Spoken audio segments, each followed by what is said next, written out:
সত্যি আমি অনেকটা আবেগতাড়িত হয়ে গেছি। আজকে ন্যায় বিচার পেলাম।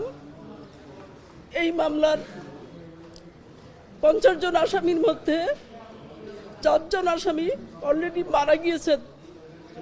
এনারা জেলখানাতে ছিলেন, এনাদের কোনো রকম ট্রিটমেন্ট করানো হয়নি। আমি তাদের পক্ষ থেকে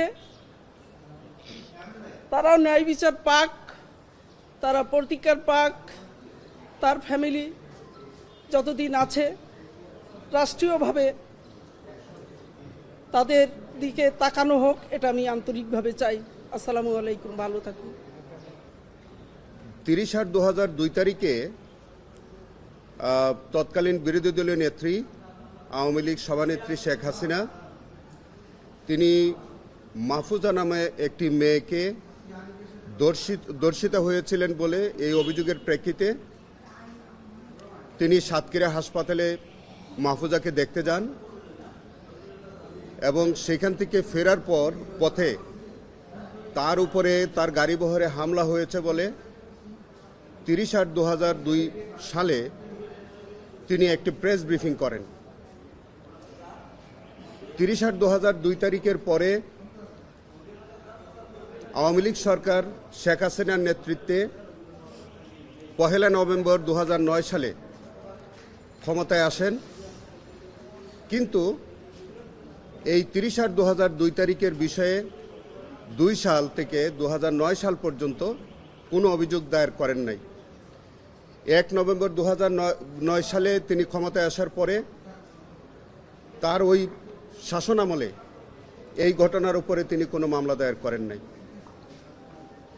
2014 সালে তিনি ক্ষমতায় আসার পরে জনৈক মুজিবুর রহমান, একজন আওয়ামী লীগ নেতা, তিনি একটি কমপ্লেন্ট কেস ফাইল করলেন কোর্টে। এই প্রথমবারের মতো 30/8/2002 তারিখের ঘটনা দেখে তিনি 14 সালে একটা কমপ্লেন্ট পিটিশন ফাইল করলেন। সেই কমপ্লেন্ট পিটিশনটা ফাইল করার পরে তদানীন্তন বিজ্ঞ ম্যাজিস্ট্রেট এই বিষয়ের উপরে তদন্তের একটি নির্দেশ দিলেন। পুলিশ তদন্ত করে এটির কোনো সত্যতা না পেয়ে রিপোর্ট দাখিল করলে তৎকালীন ম্যাজিস্ট্রেট এই মামলাটি খারিজ করে দেন। এই খারিজ আদেশের বিরুদ্ধে তখন বাদী একটা রিভিশনাল অ্যাপ্লিকেশন ফাইল করে সেশন কোর্টে। সেশন জাজ বিজ্ঞ ম্যাজিস্ট্রেটের ওই আদেশের কোনো ভুল না পেয়ে রিভিশনটি নামঞ্জুর করেন। তার পরিপ্রেক্ষিতে আপনার 2014 সালের পরে, এটা পরে কবে, 2014 সালে হ্যাঁ, পরবর্তীকালে তিনি মহামান্য হাইকোর্ট বিভাগে একটি কোয়াশমেন্ট অ্যাপ্লিকেশন ফাইল করেন এবং সেটা শুনানি শেষে মহামান্য সুপ্রিম কোর্ট হাইকোর্ট ডিভিশন একটি নির্দেশনা দেন যে এই যে নারাজি অ্যাপ্লিকেশন যেটা তারা আগে দিয়েছিল সেটি নিষ্পত্তির জন্যে বিজ্ঞ ম্যাজিস্ট্রেট ওই নারাজি অ্যাপ্লিকেশনটা মহামান্য হাইকোর্টের আদেশ অনুযায়ী নিষ্পত্তি না করে তিনি সরাসরি আদেশ দিলেন যে এই অভিযোগটিকে সরাসরি এজাহার হিসেবে গণ্য করার জন্য উনি নির্দেশ দিলেন। সেটি ছিল প্রথমত একটি আইনগত ভুল। যখন কোনো নারাজি অ্যাপ্লিকেশন ফাইল করা হয় সেই নারাজি অ্যাপ্লিকেশনটাকে পিটিশন অফ কমপ্লেন্ট হিসেবে বিবেচনা করতে হয় এবং সেটির জন্যে 200 ধারায় পরীক্ষা করতে হয় কিংবা ফৌজদারি কার্যবিধি 202 ধারায় সেটি পরবর্তী কোর্স অফ অ্যাকশন আইনগতভাবে ওইটি প্রতিপালন করতে হয়। কিন্তু বিজ্ঞ ম্যাজিস্ট্রেট ফৌজদারি কার্যবিধি 156(3) ধারা মতে সরাসরি এইটিকে এফআইআর করার জন্য যে নির্দেশনা দিয়েছিলেন বাদীকে পরীক্ষা করার পর, সেটি ছিল প্রথমত একটি আইনগত ভুল। ডিজাইন, এলিগেন্স, বিউটি, সেরা পণ্য সবার জন্য জেভিকো। যাই হোক, সেই মামলাটি এফআইআর হওয়ার পরে সেখানে তৎকালীন সরকারের নির্দেশিতভাবে নির্দেশপ্রাপ্ত হয়ে তৎকালীন তদন্তকারী কর্মকর্তা একটি মিথ্যা চার্জশিট দাখিল করেন।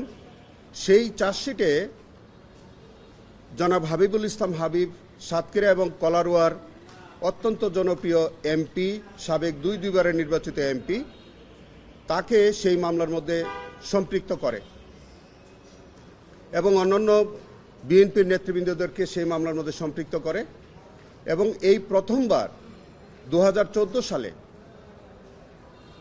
অত্যন্ত আপনারা আশ্চর্যিত হবেন যে ওই ক্ষেতের আইল থেকে 2টি গুলির খোসা উদ্ধার দেখালেন।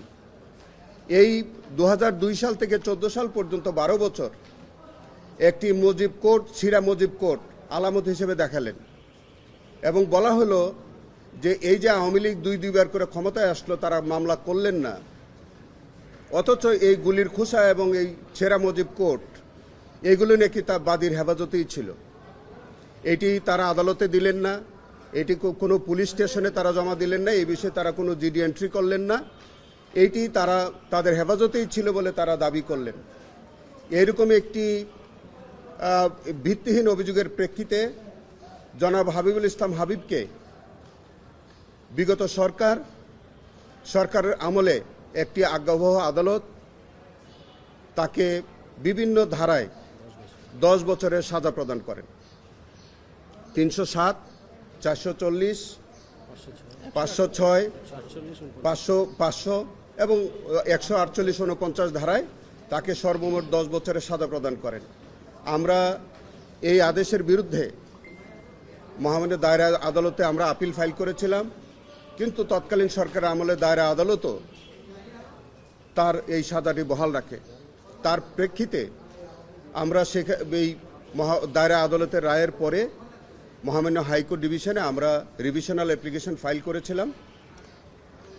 জনাব হাবিবুল ইসলাম হাবিবের ছাড়াও অন্যান্য আসামিদের পক্ষেও রিভিশনাল অ্যাপ্লিকেশন হয়েছে, কিন্তু আমরা জনাব হাবিবুল ইসলাম হাবিবের যে রিভিশনাল অ্যাপ্লিকেশনটি, এটা সেপারেট অ্যাপ্লিকেশন ছিল, সেই অ্যাপ্লিকেশনটা বিগত বেশ কিছুদিন যাবৎ শুনানি হয়। আজকে মাননীয় আদালত সেটির উপরে রায় প্রদান করেন। মাননীয় বিচারপতি জনাব মোহাম্মদ আলী এবং মাননীয় বিচারপতি জনাব তাহসিন আলী দ্বৈত বেঞ্চে আজকে এই মামলায় রায় ঘোষণার মধ্যে দিয়ে জনাব হাবিবুল ইসলাম হাবিবকে এই মিথ্যা অভিযোগ থেকে অব্যাহতি দিয়েছেন, আমাদের রিভিশনটি রুল অ্যাবসলিউট করেছেন এবং নিম্ন আদালত এবং দায়রা আদালতের যে রায় দুটি তার বাতিল ঘোষণা করেছেন এবং আজ থেকে তার আর ওই মামলায় আর তিনি অভিযুক্ত নন। এই মামলায় সর্বমোট জনাব হাবিবুল ইসলাম হাবিব সহ 50 জনকে সাজা দিয়েছিলেন। প্রত্যেকেই আলাদা আলাদা রিভিশন অ্যাপ্লিকেশন ফাইল করেছে। অন্যান্য রিভিশনগুলো এখনও শুনানি অপেক্ষায় আছে, সেটিও হয়তো পরবর্তীকালে তারা শুনানি করবেন এবং এই বিষয়ে হয়তো যথাযথ জাজমেন্ট হবে। আপনারা কি হতে পারে, যেহেতু একজন খালাস পেলেন এই মামলায়, অন্যরা আসামিদের ক্ষেত্রে কি হবে? দেখেন, আমি এই কেসটি আমি যদি ওভারঅল আপনি দেখেন, এইটি একটি মিথ্যা মামলা। 2030-2002 সালের একটি ঘটনা দেখে তারা 14 সালে এসে একটা মামলা ফাইল করে। সেই মামলাটি প্রথমবার ম্যাজিস্ট্রেট কোর্টে খারিজ হয়। দায়রা আদালতে রিভিশনাল অ্যাপ্লিকেশন ফাইল করেছিল, সেই মামলা সেখানেও খারিজ হয় এবং পরবর্তীকালে 12 বছর পরে তারা দুইটি আলামত দেখায়। দুইটি গুলির খোসা তারা দেখায় ক্ষেতের আইল থেকে, সেটা উদ্ধার হয়েছে। আপনি বিশ্বাস করতে পারেন যে 30/8/2002 তারিখ থেকে 12 বছর ক্ষেতের আইলে গুলির খোসা ওইভাবে পড়ে থাকবে? আর যদি কোনো নেতার মুজিব কোড যদি ছিঁড়ে ফেলে, সেই ছেঁড়া কোড 12 বছর কেউ ঘরের মধ্যে রেখে দিবে? এই সময়ের মধ্যে দুইবার আওয়ামী লীগ ক্ষমতায় এসছে, কিন্তু তারা এই বিষয়ে কোনো কমপ্লেন ফাইল করেন নাই। পরবর্তীকালে আমাদের এখানকার একজন অ্যাডিশনাল অ্যাটর্নি জেনারেল, আমি তার নাম বলতে চাই, যে জনাব SM মুনির, তিনি অতি উৎসাহী হয়ে তিনি পুলিশ প্রটোকল নিয়ে, গাড়ি নিয়ে, বহর নিয়ে তিনি সাতক্ষীরা যেতেন এবং সেখানে আরেকজন আমাদের এই কোর্টের একজন আইনজীবী সেই জায়গার থেকে তিনি এমপি ইলেকশন করবেন বলে জনাব হাবিবুল ইসলাম হাবিব সহ বিএনপির নেতৃবৃন্দদেরকে যদি কনভিক্ট করা যায়, এই মামলায় যদি শাস্তি দেওয়া যায়, তাহলে আমাদের ওই বন্ধু উনি এমপি হতে পারেন। আর সেখানে তার দ্বারা প্রভাবিত হয়ে আমাদের একজন অ্যাডিশনাল অ্যাটর্নি জেনারেল তার ক্ষমতা এবং নিয়মের বহির্ভূতভাবে তিনি সরকারি সমস্ত প্রোটোকল নিয়ে বেআইনিভাবে আদালতকে প্রভাবিত করে সেই মামলাগুলো রায় দেন। তো সঙ্গত কারণেই এই সমস্ত কথাগুলো রেকর্ডে আছে, সাক্ষীতে এসছে। ব্যক্তিগতভাবে আমি সাতক্ষীরে গিয়ে এই মামলাটি করার সুযোগ আমার হয়েছে। সেখানে জনাব হাবিবুল ইসলাম হাবিব, যে 30/8/2002 তারিখে তিনি ঢাকায় ছিলেন, তিনি বিএনপির পার্টি অফিসে বসে বিবিসির সাথে তিনি সাক্ষাৎকার দিয়েছেন। সেই রেকর্ড আমরা দেখিয়েছি। আমাদের সিনিয়র যুগ্ম মহাসচিব জনাব রুহুল কবির রিজভী, তিনি ওই প্রেস ব্রিফিংয়ে উপস্থিত ছিলেন ঘটনার তারিখে। জনাব হাবিবুল ইসলাম হাবিব ঢাকায় ছিলেন, তিনি আদালতে গিয়ে সাক্ষ্য দিয়েছেন, কিন্তু ম্যাজিস্ট্রেট বা জজ সাহেব এই সাক্ষ্যগুলো বিবেচনায় নেন নাই। সেইগুলো বিবেচনা না করে তারা তখন হাবিবুল ইসলাম হাবিবকে এই মিথ্যা মামলায়, তিনি ঘটনাস্থলেই ছিলেন না, তাকে এই মামলায় কনভিক্ট করে এবং আমাদের অনেক সেই সাতক্ষীরা আদালতে প্র্যাকটিসরত সেখানকার সিনিয়র কয়েকজন আইনজীবীকে ওই মামলার মধ্যে সম্পৃক্ত করে শুধুমাত্র তারা বিএনপি করে বলে। তাহলে আমিন ভাই, তাহলে অন্যদের ক্ষেত্রেও একই ধরনের হতে পারে আপনি বলছেন? এবং আমরা বিশ্বাস করি যে অন্যান্য যারা কনভিক্টেড আছেন এবং তারা যদি এই মামলাটা অনারেবল হাইকোর্ট ডিভিশনে যদি শুনানি করেন, আমি বিশ্বাস করি যে প্রত্যেকে নিয়ে বিচার পাবেন। হাবিব ভাই বেলে ছিলেন।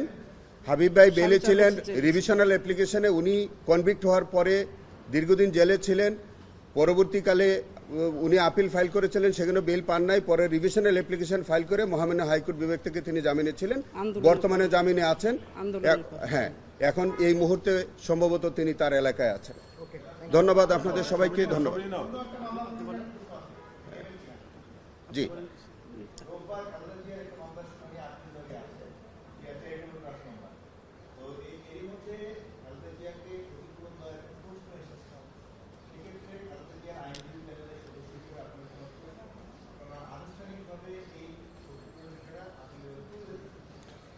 দেখেন, আমি আমার প্রেস ব্রিফিংয়ে নাইকো দুর্নীতি মামলায় বেগম খালেদা জিয়াকে খালাস দেওয়ার পরে আমি আপনাদের কাছে পরিষ্কার করে বলেছি যে দুর্নীতি দমন কমিশনার আইনে এবং টর্ট আইনে এই কাউকে যদি মিথ্যাভাবে হয়রানি করা হয় এবং সেখানে টর্ট প্রতিকার হিসাবে বেগম খালেদা জিয়া ক্ষতিপূরণ পাওয়ার হকদার।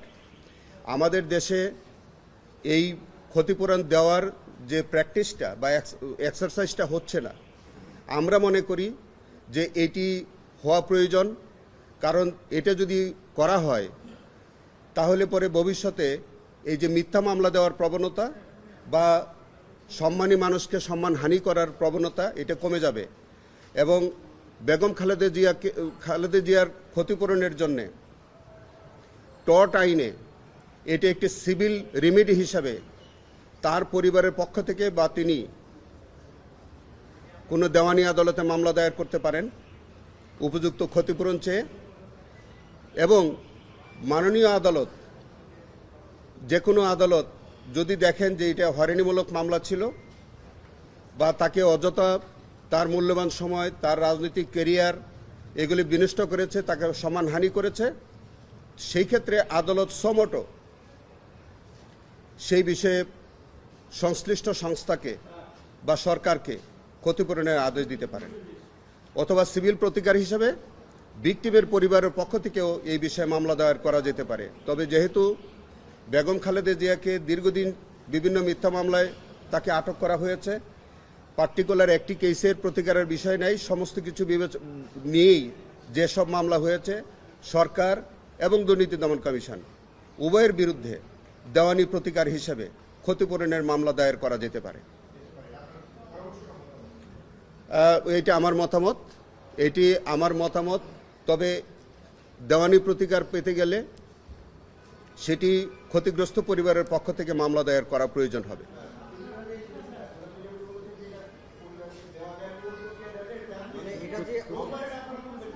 আপিল বিভাগ নিশ্চিত যে বেগম জিয়ার সঙ্গে অবিচার হয়েছে, এখন এই অবিচারটাকে কিভাবে ক্ষতিপূরণ দেয়া যায় এই প্রক্রিয়া সম্পর্কে আমি সেই প্রক্রিয়াটাই বললাম যে এটা একটা টর্ট প্রতিকার। টর্ট আইনে এই প্রতিকারটা একটা সিভিল প্রতিকার।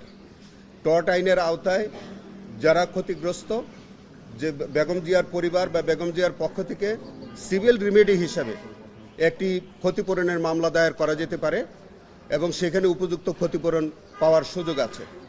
ধন্যবাদ। ঠিক আছে, ধন্যবাদ। আজকে আমি অনেক কথা বলছি। থ্যাংক ইউ মান্না ভাই, যে সুন্দর লাগে আপনার বাবা রে বাবা, আপনার কই কই যান গা, কি কি করেন। এই আস্তে আস্তে সহকর্মী আইনজীবী শাহানারা পারভিন বকুল এই মামলাটির তিনি ফাইলিং লয়ার ছিলেন। তিনি তার সাথেই আমি এই মামলাটির সহযোগী আইনজীবী হিসেবে আমি কাজ করেছি। আমার মনে হয় বকুল আপা কিছু বলবেন। আপা বলেন। প্রিয় সাংবাদিক ভাইরা, আসসালামু আলাইকুম। সত্যি আমি অনেকটা আবেগতাড়িত হয়ে গেছি। আজকে ন্যায় বিচার পেলাম।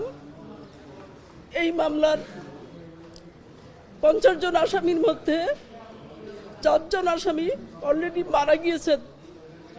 এনারা জেলখানাতে ছিলেন, এনাদের কোনো রকম ট্রিটমেন্ট করানো হয়নি। আমি তাদের পক্ষ থেকে তারা ন্যায় বিচার পাক, তারা প্রতিকার পাক, তার ফ্যামিলি যতদিন আছে রাষ্ট্রীয়ভাবে তাদের দিকে তাকানো হোক, এটা আমি আন্তরিকভাবে চাই। আসসালামু আলাইকুম, ভালো থাকুন।